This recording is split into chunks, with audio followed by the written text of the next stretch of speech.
اس میں حضور نے ایمان کو سانپ سے تشبیہ نہیں دی، بلکہ ایمان بچانے کے عمل کو سانپ کے عمل سے تشبیہ دی ہے، جس طرح سانپ اپنے آپ کو بچانے کے لیے بل میں آ کے اپنی حفاظت کرتا ہے۔ تو یہ واضح احادیث ہیں کہ دجال مکہ مدینے میں داخل نہیں ہوگا، بخاری مسلم کی ہے۔ اب یہ جو حدیث ہے نا، یہ بڑے لوگوں کو پریشان کرتی ہے کہ جی دوسری طرف بخاری مسلم میں ہے کہ نبی علیہ السلام فرماتے ہیں کہ میں نے ایک خواب دیکھا جس میں مجھے ایک بڑا خوبصورت شخص دکھایا گیا، جس کے لمبے بال تھے، یعنی زلفیں تھیں، اور اس سے پانی کے قطرے ٹپک رہے تھے، اور وہ دو شخص کے سہارے ان کے کندھے پہ ہاتھ رکھا ہوا طواف کعبہ کر رہا تھا۔ تو مجھے پوچھنے پہ فرشتوں نے بتایا کہ یہ مسیح ہیں، عیسیٰ ابن مریم، اور یہ حضور کو خواب دکھایا جا رہا تھا۔ تو ظاہر ہے کہ خواب تو وحی الہی ہے۔ سورہ صافات میں حضرت ابراہیم علیہ السلام کو جو اللہ نے خواب دکھایا تھا وہ وحی الہی تھا، اس لیے تو انہوں نے اتنی بڑی ایکٹیویٹی پرفارم کرنے کے لیے تیار ہو گئے، بیٹے کو ذبح کرنے کے لیے۔ اور بخاری مسلم دونوں میں حدیث ہے کہ خواب نبوت کا 46واں حصہ ہے، یعنی نبیوں کی وحی کا ذریعہ جو ہے، نبیوں کے خواب تو سچے ہوتے ہیں۔ اور پھر نبی صلی اللہ علیہ وآلہ وسلم فرماتے ہیں تھوڑی دیر بعد میں نے دیکھا کہ ایک شخص طواف کعبہ کر رہا ہے جس کی دائیں آنکھ ختم ہے، اور اس کی جو بائیں یعنی وہ کان ہے اور بائیں آنکھ جو ہے انگور کے یعنی دانے کی طرح ابری ہوئی ہے، اور بڑا بد شکل گنگریالے بالوں والا، وہ بھی دو افراد کے اوپر یوں ٹیک لگا کے نا اسی سٹائل میں وہ بھی طواف کعبہ کر رہا ہے۔ تو میں نے پوچھا یہ کون ہے؟ تو مجھے بتایا گیا یہ مسیح دجال ہے، وہ اوریجنل مسیح یعنی کرائسٹ، اور یہ ہے اینٹی کرائسٹ۔ وہ اکثر لوگ کہتے ہیں جی دجال کو مسیح کیوں کہا جاتا ہے؟ مسیح تو حضرت عیسیٰ ہے۔ اور سر ان کو جھوٹا مسیح کہا جاتا ہے، دجال کو، اس کو مسیح نہیں کہا جاتا، مسیح الدجال، جعلی مسیح، اور یہ ہے عیسیٰ ابن مریم مسیح، اصلی مسیح۔ تو وہ مسیح نہیں ہے، وہ جھوٹا مسیح ہے، کیونکہ یہودیوں کی کتابوں میں ہے کہ ایک مسیح آئے گا بنی اسرائیل کے اندر۔ وہ مسیح آیا، ان کو سمجھاتا رہا، انہوں نے اس مسیح کے قتل کے فتوے جاری کیے، اس کو اللہ نے اوپر اٹھا لیا۔ کون؟ عیسیٰ ابن مریم۔ لیکن ان کو پتہ ہی نہیں چلا۔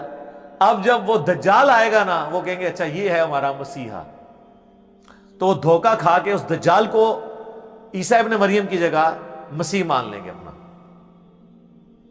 یہ نہیں ہے کہ وہ کوئی یہودی اللہ کے ماننے والے نہیں ہیں، ایسا نہیں ہوگا، وہ دھوکہ کھا جائیں گے، اور اللہ کا ان پہ یہ عذاب ہے کہ انہوں نے پیغمبروں کے ساتھ جو ہے وہ غداری کی ہے، تو اس کی سزا وہ بھگتیں گے۔ تو وہ نبی علیہ السلام کو بتایا گیا یہ مسیح دجال مسیح، دجل کہتے ہیں نا دھوکہ دینے والے کو، جعلی مسیح، اسی ہم انگلش میں اسے کہتے ہیں کرائسٹ، عیسیٰ ابن مریم کو اس کو کہتے ہیں اینٹی کرائسٹ۔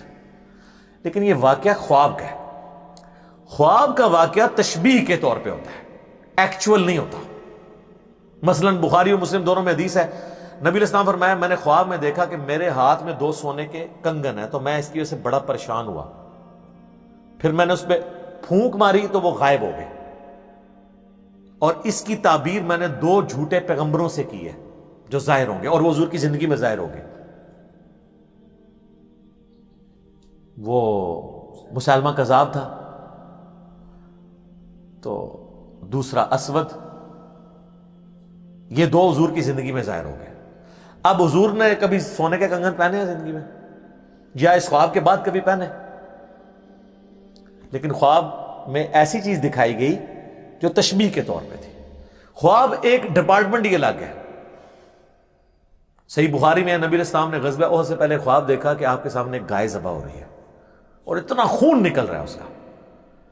تو نبی علیہ السلام جو ہے نا گھبرا گئے، آپ کو پتہ چل گیا کہ میرے اصحاب اس میں شہید ہوں گے۔ 70 کے قریب صحابہ شہید ہوئے، مدینے کا کوئی گھر نہیں تھا جس میں میت نہ گئی ہو۔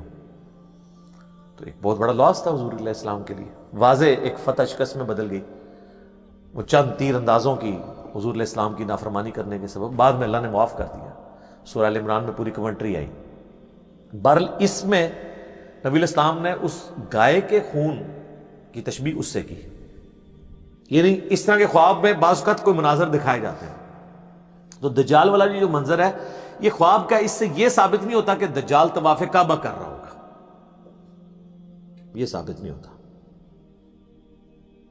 اور اگر کسی نے اس کو دھکے سے ثابت کرنا ہے تو وہ اپنی عقل کا علاج کروائے۔ حضور علیہ السلام کو تمثیل کے طور پہ دکھایا گیا۔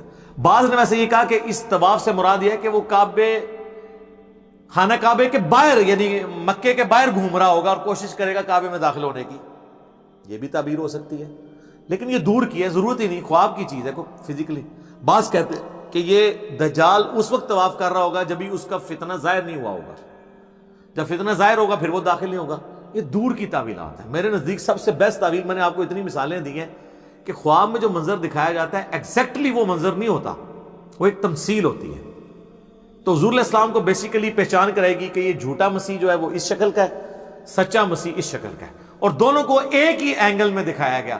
وہ بھی دو بندوں کے سہارے طواف کر رہے ہیں اور یہ بھی دو بندوں کے کندھے پہ ہاتھ رکھ کے ایگزیکٹ اسی سین میں آپ کو یہ دو چیزیں دکھائی گئی ہیں۔ تو لہٰذا یہ جو بعض لوگ سمجھتے ہیں کہ یہ احادیث میں تضاد ہے، تو احادیث میں تضاد موجود نہیں ہے۔ باقی وہ بعض لوگ کہتے ہیں وہ جساسہ والی حدیث کے اوپر کوئی ورڈکٹ دیں، ابن سیاد والی حدیث کے اوپر کوئی ورڈکٹ دیں۔ میرے بھائی دجال صرف ایک مسیح دجال ہی نہیں آنا۔ ابو داؤد ترمذی میں حدیث ہے کہ نبی علیہ السلام فرمایا قیامت اس وقت تک قائم نہیں ہوگی جب تک 30 جھوٹے دجال نہ پیدا ہو جائیں۔ تو دجال ایک سے زیادہ آنے ہیں۔ غلام احمد قادیانی بھی ان دجالوں میں سے ایک دجال ہے، کیونکہ اس میں ہے کہ ان میں سے ہر ایک دعویٰ کرے گا کہ میں اللہ کا پیغمبر ہوں۔ یہ دجال بھی پہلے پیغمبر ہونے کا دعویٰ کرے گا، پھر خدائی کا دعویٰ کر دے گا۔ بخاری مسلم میں یہاں تک آتا ہے اس کے حکم سے بارش برسے گی، وقتی طور پہ، آزمائش کے طور پہ زمین اگائے گی تاکہ جو بزرگوں کے ماننے والے ہیں وہ فوراً اس کو بزرگ مان لیں۔ اسی تو پھر بھی نہیں ماننا، سانو تو فرق نہیں پہنتا، اسی تو کہنے سانو دکھاؤ قرآن دی سی کتنے لکھا ہے کہ تو آنا ہے بھائی۔ وہ آتا ہے نا بخاری مسلم میں کہ ایک مومن کھڑا ہوگا اور وہ کہے گا تو دجال ہے، وہ کہے گا میں تجھے قتل کر کے دو ٹکڑے کر کے تجھے زندہ کروں گا، اور وہ یوں کر بھی دے گا، اس کے دو ٹکڑے کرے گا، اس کے درمیان چلے گا، پھر دو ٹکڑے جوڑ کے زندہ کرے گا۔ وہ کہے گا دیکھ خدا ہی یہ کام کر سکتا ہے نا، تو میں خدا ہوں۔ وہ کہے گا کہ تیرے اس عمل نے میرے ایمان میں اضافہ ہی کیا، مجھے تو حضور کی بات پہنچی تھی کہ وہ اس طرح کرے گا، اب تو میرے قتل پہ قادر نہیں ہو سکے گا۔ اس طریقے سے دو ٹکڑے کرنے کے وہ کوشش کرے گا تو وہ تانبے کی بنا دی جائے گی اس کی گردن، پھر وہ غصے سے اس کو اٹھا کے اپنی جہنم میں پھینکے گا، لیکن وہ جنت میں پہنچ جائے گا، یعنی موت اس کو آ جائے گی۔ اور نبی صاحب فرمائے وہ اس زمانے کا سب سے بہترین شہید ہوگا، سید الشہداء ہوگا نا، جو المستدرک علاقے میں کہ سید الشہداء حمزہ ابن عبد المطلب ہے، یا وہ شخص بھی سید الشہداء ہے جو جابر حکمران کے سامنے کلمہ حق بلند کرے یہاں تک کہ اسے قتل کر دیا جائے۔ تو حسین ابن علی بھی سید الشہداء ہیں، اور وہ بھی مومن بھی سید الشہداء ہوگا جو دجال کے سامنے کھڑا ہوگا۔ حتیٰ کہ بخاری مسلم میں آتا ہے کہ دجال کے ماتھے پہ کافر لکھا ہوگا، لیکن ایبریویشن میں کافارا، مومن پہچان لیں گے۔ اور جو بابوں کے ماننے والے، کسے کہانیوں کے ماننے والے ہیں، وہ تو وہ کہیں گے کافر نہیں لکھا، تو انہوں سمجھ نہیں آئی ہے، یہ نہیں لکھا۔ جس نے کہتے ہیں کوڑا نے دھما لی دی، صرف ہدایت لا رہے ہوندے نا دھکے نال، یہ بھی وہی کریں گے۔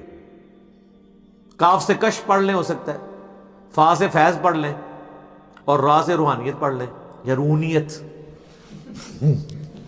روحانیت کی بجائے۔ بخاری اور مسلم دونوں میں حدیث ہے، نبی علیہ السلام نے فرمایا کہ حضرت آدم علیہ السلام سے لے کے سارے پیغمبر اپنی اپنی امتوں کو دجال کے فتنے سے آگاہ کرتے آئے ہیں۔ اور مسلم میں ایک حدیث ہے کہ قیامت تک جتنے فتنے آئیں گے حضرت آدم علیہ السلام سے لے کے، دجال سے بڑا کوئی فتنہ نہیں ہے۔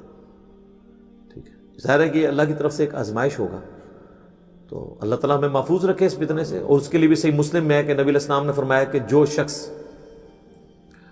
سورۃ الکہف کی پہلی 10 آیات یاد کر لے گا، اور ایک دوسری حدیث میں مسلم کی آخری 10 آیات کا بھی ذکر ہے، بہرحال پہلی 10 آیات یاد کر لیں تو وہ اس کے دجال کے فتنے سے بچ جائے گا۔ تو یہ آیات کوشش کریں روزانہ، نہیں تو ہفتے میں ایک دفعہ تلاوت کر لیں تاکہ یاد رہے۔ باقی یہ ویڈیو شیڈیو ریکارڈ کرانا ہے جی دجال نے کدوں آنا ہے، بھائی میں تو نہیں دجال نو کٹ سکتا، جدوں آئے گا دیکھی جائے گی۔ تو اور لوگ اس طرح کے ٹاپکس میں بڑا انٹرسٹ، قیامت کی نشانی ہے جی، قیامت کی سب سے بڑی نشانی آج سے 1400 سال پہلے ظاہر ہو چکی ہے، نبی علیہ السلام کی بعثت جی، قرآن میں ذکر ہے اقتربت الساعہ، قریب آ گئی قیامت، وانشق القمر، اور 2 ٹکڑے ہو گیا چاند۔ اور بخاری مسلم میں ہے کہ نبی علیہ السلام کے زمانے میں چاند 2 ٹکڑے ہوا، اللہ تعالیٰ نے یہ نشانی کے طور پہ دکھائی بات۔ پھر مسلم شریف کے الفاظ ہیں کہ میں اور قیامت اس طرح ساتھ بھیجے گئے جیسے یہ دو انگلیاں، شہادت کی انگلی اور درمیان والی، یعنی اب میرے بعد کوئی نبی نہیں آئے گا، قیامت ہی آئے گی۔ ہزاروں انبیاء کی تاریخ میں آخری پیغمبر کا آنا اور پھر اس کے بعد قیامت آنا، تو پھر تو سر قیامت کی نشانیاں ظاہر ہو چکی ہیں۔